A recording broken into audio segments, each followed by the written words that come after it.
Bonjour Yves. Bonjour Vincent. Donc là on est à La Rochelle et tu as partagé avec nous une aventure extraordinaire, quelque chose que tu as fait il y a quelques années. Oui. Donc tu es parti un jour avec ton bateau et ta petite famille sur Voilà. les mers. Voilà, c'est ça. Vas-y, raconte-nous l'histoire d'abord. Voilà. En fait, on est parti avec nos enfants, ma femme et nos enfants. On avait 3 enfants et on a acheté un bateau.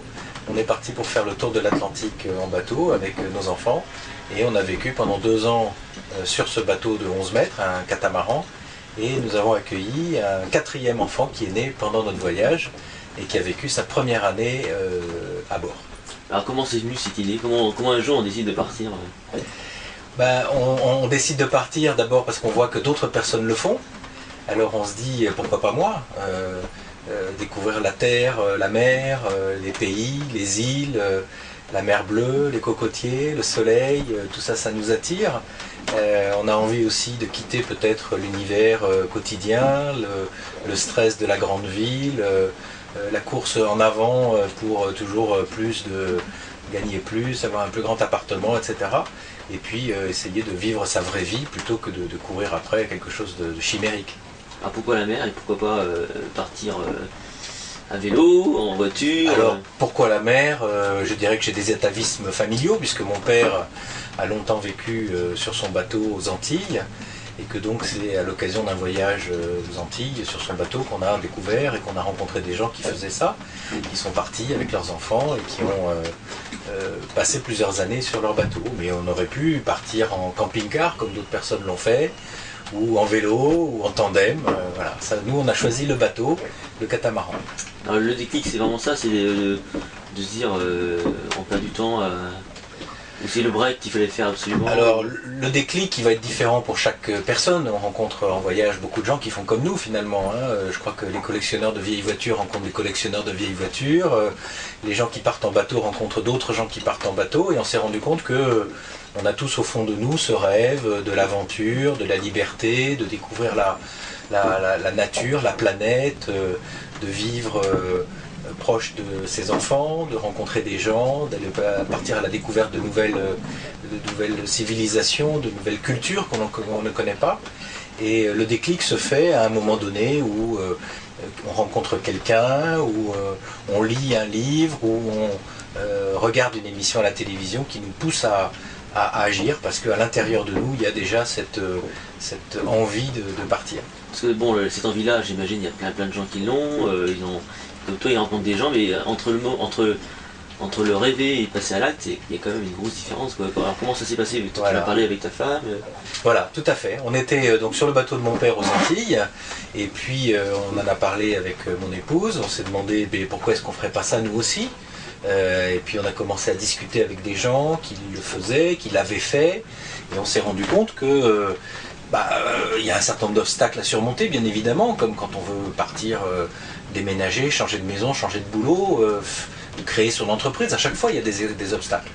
Mais c'est toute la question ensuite de mettre en balance le projet et les obstacles, les bonnes raisons d'agir, les bonnes raisons de ne pas agir, la volonté de réussir et la procrastination. Ouais, surtout que là en plus il y avait quand même des enfants en bas âge. Voilà, on avait 3 enfants, on a toujours ces enfants, 6 ans, 5 ans et 3 ans et demi.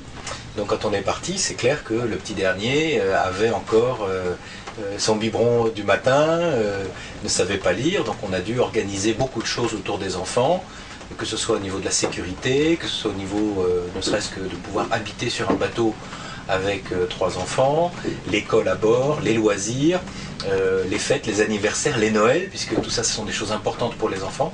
Donc il y a toute une organisation qui doit être mise en place, qu'on a mis en place, d'abord en rencontrant des gens et puis en lisant, et puis par notre propre vécu, qui fait d'ailleurs l'objet d'un récit, puisqu'on a publié ce récit qui s'appelle Le Vent du Large.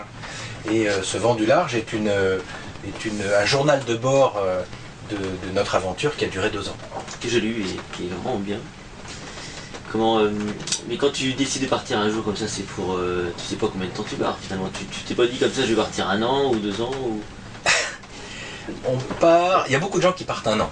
Parce que, Qui décide de partir? Ah non. qui décide de partir 1 an. Parce qu'il y a une disposition dans la législation du travail français qui permet de partir pour 1 année sabbatique et d'avoir la certitude de retrouver son emploi dans l'entreprise que l'on a quittée. Donc les procédures sont assez simples, elles ne sont pas forcément connues par tout le monde, mais beaucoup de gens partent 1 an.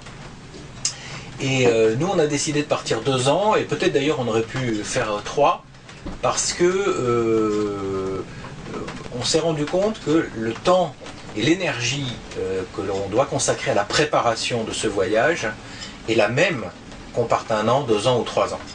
Et que je n'avais pas l'intention de revenir dans la même entreprise, j'avais l'intention de quitter la région parisienne, et que donc lorsque nous sommes revenus, on a changé de vie. Mais 2 ans, parce qu'il faut 2 ans, il faut bien même...